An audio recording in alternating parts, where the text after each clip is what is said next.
Namaskaram, my dear friends, I am back again. So today, let's get some experiment going. I've actually thought about this for a while now, but I never really knew how to portray it. So I have been playing with my Rudraksh. Playing meaning I've been experimenting with it, hovering it over objects. And I kind of observe how the Rudraksh would react to the object it's hovering over. Just cause, cause Sadhguru has really talked about using the Rudraksh and feel the energy. Though I don't really know how to interpret how the Rudraksh would react, but it's just very interesting how these things come about. So let's see. So first is this very random pebble. I can't even remember where I got this pebble, but I think it was from Texas, and I was playing with a kid, and then this kid had a bunch of white pebbles, so this is, I believe, one of them. So let's see.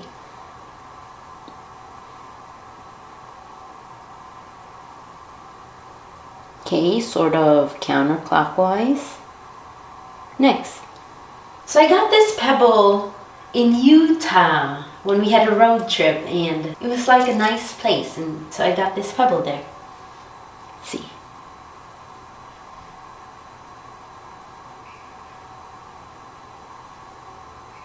Okay, I think it's an east-west movement. See? Next. Orange number 1. I have already offered this to Devi. Let's see.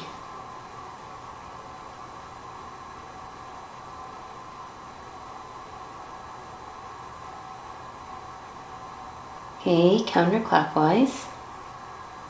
Orange number 2. Again, I have offered this to Devi.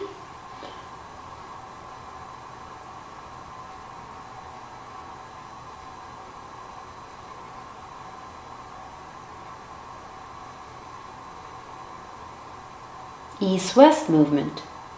Interesting. Some rice that I have offered to Devi.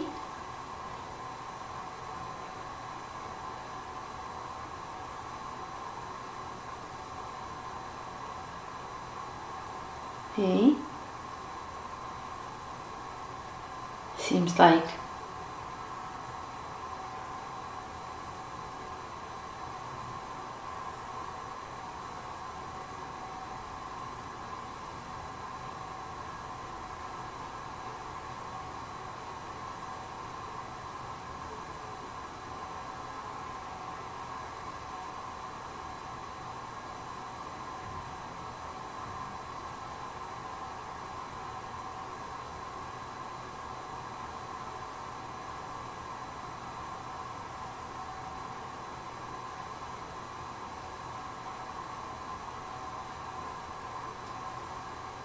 was counterclockwise, and it now sort of went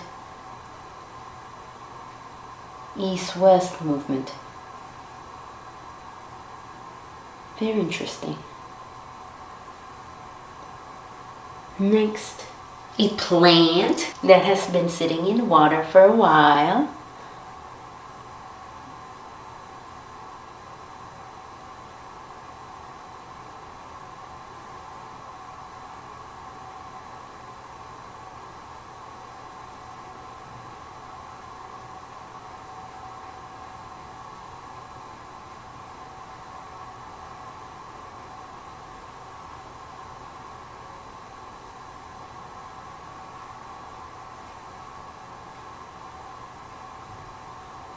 Okay, seems like a counterclockwise.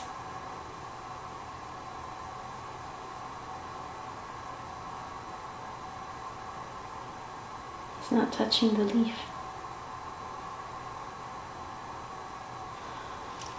Some vibhuti.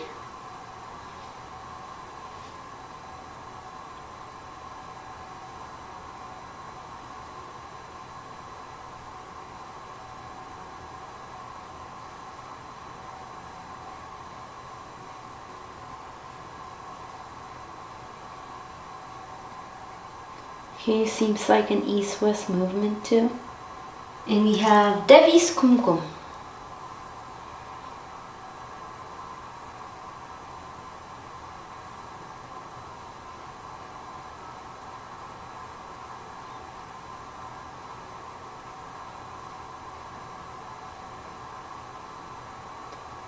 Okay, seems like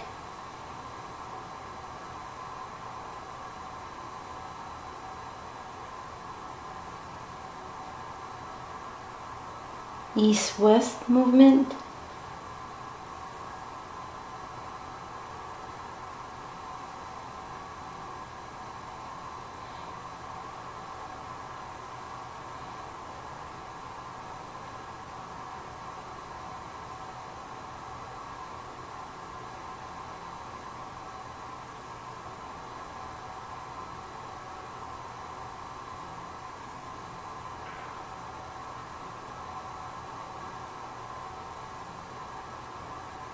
Yeah.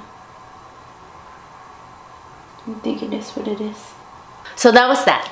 So it's very interesting because I did play with my Rudraksh before, and I've noticed that if I have a predetermination or I have a prejudice or I have an initial thought of how the Rudraksh would react, when I hover the Rudraksh on something and I think it would go clockwise, first the Rudraksh would do initially what it needs to do, and then it would stop, and then it would move the way I think it would move, which is very interesting. So I had to consciously think about, I should not dictate subconsciously how the Rudraksh should react, should respond. So the Rudraksh would just do what it needs to do.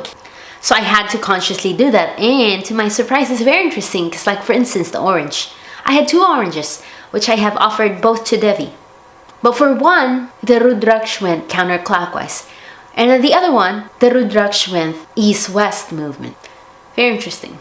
A lot of the objects where I hover my Rudraksh over, I've seen a lot of counterclockwise, which is very interesting. I don't know. Sometimes I see a clockwise, very rare though. And then the things that I have that are consecrated, the Vibhuti, the Kumkum, it just goes east and west, like strong east and west. So it's very interesting. So there's this pebble too that I got in Utah, which was interesting. So I kind of hold it close to my heart because I think it's a pebble that my daughter had played with. It goes east and west. And like a plant, a live plant, I don't know why it would go counterclockwise, but it just does. So therefore, in conclusion, I don't really know how the Rudraksh would react to any object I hover it over. But what I've noticed, if something is usually consecrated, it goes east-west or north-south. I'm not too sure about where my video camera was pointing, but instead of going in circular motion, it goes back and forth in like a straight line. And sometimes too, when 2 objects are similar, like the 2 oranges, the Rudraksh still reacted, still responded to both oranges differently. And it's so interesting how our mind reacts, how our mind responds, how our mind actually plays a big role in determining how things will come about. So therefore, I really think our thoughts and emotions determine a lot of the outcome in this world. So it just kind of supports really that our destiny is in our own hands. So yeah, I think this was very interesting. I just wanted to share with you me playing with the Rudraksh, because we may think we know, but we really don't know. I don't know the science behind how the Rudraksh responds to certain objects or to a certain thing. It just makes me feel really minuscule and ignorant, but I wish to know. Someday I might know, someday I will know. Until then, I will strive to know more and more and hopefully be one with everything. Namaskaram. Yeah, that's it, you guys. Thank you for having fun with me. Until next time. Bye.